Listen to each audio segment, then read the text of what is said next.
This is a reading from the Imitation of Christ by Thomas à Kempis, Chapter 19, on enduring injuries and the proof of patience. Christ, my son, what are you saying? Consider my sufferings and those of my saints, and cease to complain. You have not yet shed your blood in resistance. Hebrews chapter 12, verse 4. Your troubles are but small in comparison with those who have suffered so much, whose temptations were so strong, whose trials were so severe, and who were proved and tested in so many ways. Hebrews chapter 11, verse 37. Remember the heavier sufferings of others, that you may more easily bear your own small troubles. If they do not seem small to you, beware lest your impatience be the cause. And whether they be small or great, try to bear them all patiently. The better you prepare yourself to meet suffering, the more wisely will you act, and the greater will be your merit. You will bear all more easily if your heart and mind is diligently prepared. Do not say, I cannot endure such things from this person, or I will not tolerate these things. He has done me great injury, and accused me of things I never considered. From another person I might bear it, and regard it as something that must be endured. Such thoughts are foolish, for you ignore the merit of patience, and him who rewards it, and think only of the person who has injured you, and the wrong you endure. You are not truly patient if you will only endure what you think fit, and only from those whom you like. A truly patient man does not consider by whom he is tried, whether by his superior, his equal, or his inferior, whether by a good and holy man, or by a perverse and wicked person. But however great or frequent the trials that beset him, and by whatever agency it comes, he accepts it gladly as from the hand of God, and counts it all gain. Always be ready for battle if you wish for victory. You cannot win the crown of patience without a struggle. 2 Timothy chapter 2, verse 3. If you refuse to suffer, you refuse the crown.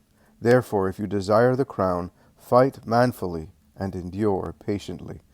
Without labor no rest is won. Without battle there can be no victory. The disciple, Lord, make possible for me by grace what is impossible to me by nature. You know how little I can bear, and how quickly I become discouraged by a little adversity. I pray you make every trial lovely and desirable to me, for your name's sake, since suffering and affliction for your sake is so profitable to the health of my soul. Chapter 20. On our weakness and the trials of this life. The disciple, Lord, I confess my sinfulness. Psalm chapter 32, verse 5. And acknowledge my weakness. Often it is but a small matter that defeats and troubles me.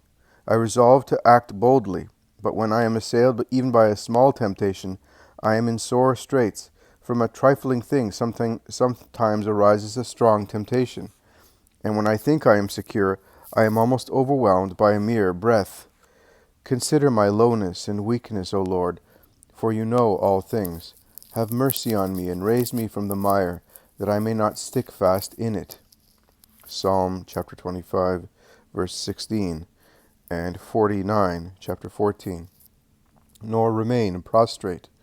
It is this that often defeats and confounds me in your eyes, that I am so prone to fall and so weak in resisting my passions. And although I do not yield to them entirely, yet their assaults trouble and distress me, so that I am weary of living constantly at conflict. My weakness is apparent to me, for evil fancies rush in on me more steadily than they depart. Most mighty God of Israel, zealous lover of souls, I pray you remember the toil and grief of your servant, and support him in all his undertakings. Strengthen me with heavenly courage, lest my old and wicked enemy, the flesh, not yet wholly subject to the Spirit, prevail and gain the upper hand. For against this I must fight, while breath remains in this troublous life. Alas, what a life this is, where trials and sorrows never cease, and where all things are full of snares and foes. For when one trial or temptation departs, another takes its place. And even while the conflict rages, other troubles arise, innumerable and unexpected. How can we love life when it holds so much bitterness and is subject to so many sorrows and calamities? How indeed can that be called life, which breeds death and pain in such full measure? Yet it is loved, and many find great delight in it. The world is often blamed for its falseness and vanity, but it is not readily abandoned. The desires of the body exercise too strong a hold. Some things cause us to love the world, others to hate it. The desires of the body, the desires of the eyes, and the pride of life, 1 John chapter 2, verse 16, all draw us to love the world, but the pains and sorrows that justly ensue cause us to hate and weary of it.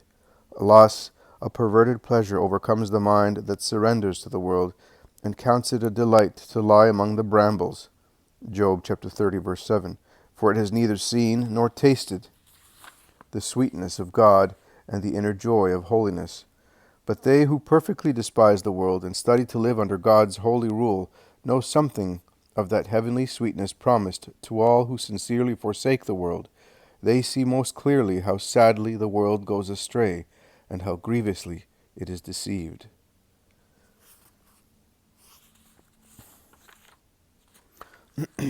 Chapter 21. How we must rest in God alone above all things. The Disciple. Above all things and in all things rest always in the Lord, O my soul, for he is the everlasting rest of the saints. A prayer. Grant me, most dear and loving Jesus, to rest in you above created things. Romans chapter 8, verse 19. Above health and beauty, above all glory and honor, above all power and dignity, above all knowledge and skill, above all fame and praise, above all sweetness and consolation, above all hope and promise, above all merit and desire, above all gifts and favors that you can bestow and shower upon us, above all joy and jubilation that the mind can conceive and know, above angels and archangels, and all the hosts of heaven, above all things visible and invisible, and above everything that is not yourself, O my God. O Lord my God, you transcend all things. You alone are most high, most mighty, most sufficient and complete, most sweet and comforting. You alone are most full of beauty and glory, in whom all good things in their perfection exist, both now and ever have been, and ever will be. All, therefore, is too small and unsatisfying that you can give me beside yourself, or that you can reveal and promise me of yourself, unless I can see and fully possess you. For my heart cannot rest, nor be wholly content, until it rests in you, rising above all your gifts and creatures. O Lord Jesus Christ, spouse of the soul, lover of purity, and Lord of creation, who will give me wings of perfect liberty, that I may fly to you? Psalm chapter 55, verse 6. And be at rest. When shall I be set free and taste your sweetness, O Lord my God? When shall I become recollected in you, that for love of you I may no longer be conscious of myself, but of you alone in a manner not known to all men, and above all perception and measure? But now I mourn and bear my unhappy lot with grief, for many evils happen in this valley of sorrows, which often disturb, sadden, and darken my path.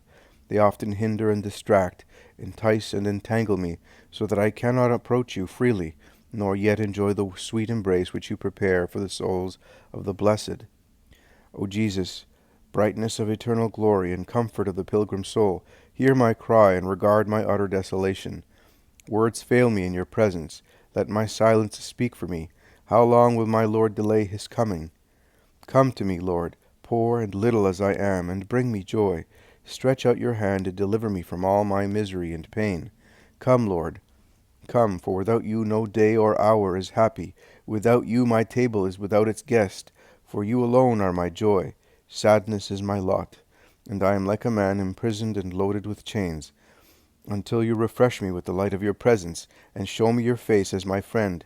Let others seek whom they will besides you, but nothing ever can or will give me joy but yourself alone, my God, my hope, and my eternal salvation. I will not keep silent, nor cease from urgent prayer, till your grace returns, and my heart leaps at the sound of your voice. Christ, see, I am here. I have come at your cry. Your tears and your soul's longing, your humiliation and contrition of heart have moved me to come to you. The Disciple. Lord, I have called you and longed for you. I am ready to renounce everything for your sake, who first moved me to seek you. Blessed be your name, O Lord, for your goodness to your servant, according to the richness of your mercies. Psalm 119, verse 65. and 56, verse 45. What more can your servant say, Lord?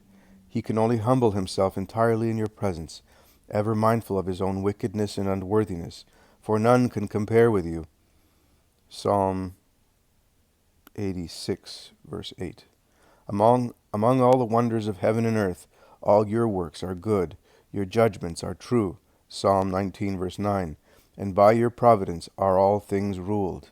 Praise and glory to you, O wisdom of the Father. Let my soul, my lips, and all creation join in your blessing and your praise.